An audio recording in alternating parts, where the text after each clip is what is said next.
will have a reading in English of the official statement of His Holiness the Dalai Lama on March 10, 2010. Today marks the 51st anniversary of the Tibetan people's peaceful uprising in 1959 against Communist China's repression in Tibet, as well as the second anniversary of the peaceful protests that erupted across Tibet in March 2008. On this occasion, I pay homage to those heroic Tibetan men and women who sacrificed their lives for the cause of Tibet and pray for an early end to the sufferings of these people still oppressed in Tibet. Despite the great hardships Tibetans have faced for many decades, they have been able to keep up their courage and determination, preserve their compassionate culture, and maintain their unique identity. This is today a new generation of Tibetans continues to keep Tibet's just cause alive. I salute the courage of those Tibetans still enduring fear and oppression. Whatever circumstances we find ourselves in, it is the responsibility of all Tibetans to maintain equality, harmony, and unity among the various nationalities while continuing to protect our unique identity and culture. Many Tibetans in Tibet areas are working in various responsible posts in the party, government, and military, helping Tibetans in whatever way they can. We recognize the positive contribution that many of them have made up to now, and obviously when Tibet achieves meaningful autonomy in the future, they will have to continue to fulfill such responsibilities. Let me reiterate that once the issue of Tibet is resolved, I will not take any political position, nor will members of the Tibetan administration exile hold any positions in the government in Tibet. I have repeatedly made this clear in the past. To understand the situation of the Tibetans in exile and their aspirations, I invite Tibetan officials serving in various Tibetan autonomous areas to visit Tibetan communities living in the free world, either officially or in a private capacity, to observe the situation for themselves. Whatever Tibetans in exile have settled, we have been able to preserve and promote our distinct culture and spiritual traditions while generating awareness of the Tibetan cause. Unlike other refugees, we have been relatively successful because we have also been able to give our children a sound modern education while bringing them up according to our traditional values, and because the heads of all 4 major schools of Tibetan Buddhism and the Bon religion are in exile, we have been able to reestablish various institutions for religious training and practice. In these institutions, over 10,000 monks and nuns are free to pursue their vocations. We have been readily able to provide educational opportunities for those monks, nuns, and students who continue to come from Tibet. At the same time, the unprecedented spread of Tibetan Buddhism in both East and the West, and the prospect of continuing to flourish in the future, gives us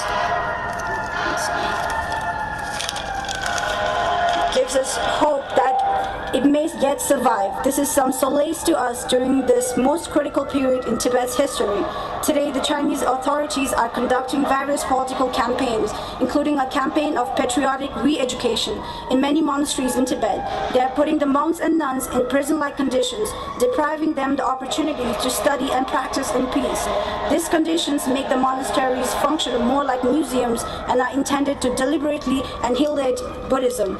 Tibetan culture based on Buddhist values of compassion and non-violence benefits not only Tibetans, but also people in the world at large, including the Chinese. Therefore, we Tibetans should not place our hopes in material progress alone, which is why it is essential that all Tibetans, both inside and outside Tibet, should broaden their modern education hand in hand with other traditional values. Above all, as many young Tibetans as possible should strive to become experts and skilled professionals. It is important that Tibetans maintain friendly relations not only with people of all nationalities but also amongst themselves. Tibetans should not engage in petty disputes with each other. I earnestly appeal to them instead to resolve any differences with patience and understanding. Whether the Chinese government acknowledges it or not, there's a serious problem in Tibet. As the world knows, this is evidenced by the fact that there's a huge military presence and restrictions on travel in Tibet. It is good for neither party. We have to take every opportunity to solve it. For more than 30 years, I have tried my best to enter into talks with the People's Republic of China to resolve the issue of Tibet through the middle way approach that is of the benefit to us both. Although I have clearly articulated Tibetan aspirations, which are in accordance with the Constitution of the People's Republic of China and the law on national regional autonomy, we have not obtained any concrete result. Judging by the attitude of the present Chinese leadership, there is little hope that a result will be achieved soon. Nevertheless, our stand to continue with the dialogue remains unchanged. It is a matter of pride and satisfaction that our mutually beneficial middle way approach and the justice of the Tibetan struggle have gained growing understanding and support year by year from many political and spiritual leaders, including the President of the United States of America, reputed non-governmental organizations, the international community, and in particular from Chinese intellectuals. It is evident that the Tibetan issues is not a dispute between the Chinese and Tibetan people, but has come about because of the ultra-leftist policies of the Chinese Communist authorities. Since the demonstrations in Tibet in 2008, Chinese intellectuals inside and outside China have written more than 800 unbiased articles on the Tibetan issue. During my visits abroad, wherever I go, when I meet Chinese in general, particularly the intellectuals and students, they offer their genuine sympathy and support, since the Sino-Tibetan problem ultimately has to be resolved by the two peoples themselves. I try to reach out to the Chinese people whenever I can to create a mutual understanding between us. Therefore, it is important for Tibetans wherever to build a closer relations with the Chinese people and try to make them aware of the truth of the Tibetan cause and the present situation in Tibet.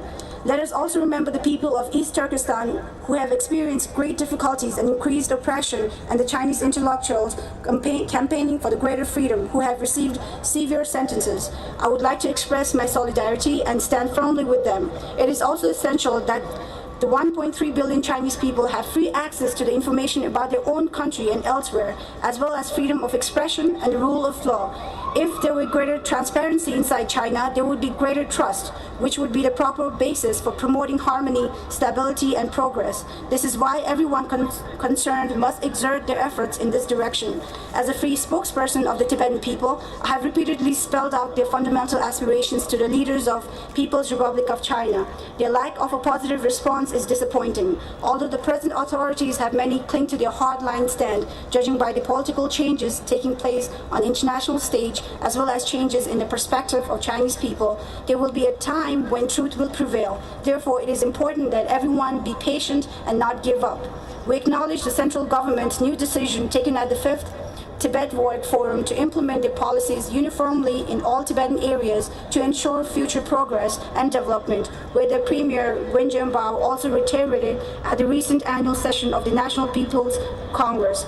This accords with our repeatedly expressed wish for a single administration for all those Tibetan areas. Similarly, we appreciate the development work that has taken place in the Tibetan areas, particularly in the nomadic and farming regions. However, we must be vigilant that such progress does not damage our precious culture and language and the natural environment of the Tibetan plateau, which is linked to the well-being of the whole of Asia. On this occasion, I wish to take the opportunity to offer my sincere thanks to the leaders of various nations, the intellectuals, the general public, Tibetan support groups, and others who cherish truth and justice for continuing to support the Tibetan cause despite the Chinese government's pressure and harassment. Above all, I wish to pay my heartfelt gratitude to the government of India, the various state governments, and the peoples of India for their continued general support. Finally, I offer prayers for the happiness and well-being of all sentient beings, signed by the Dalai Lama, March 10, 2010. Thank you.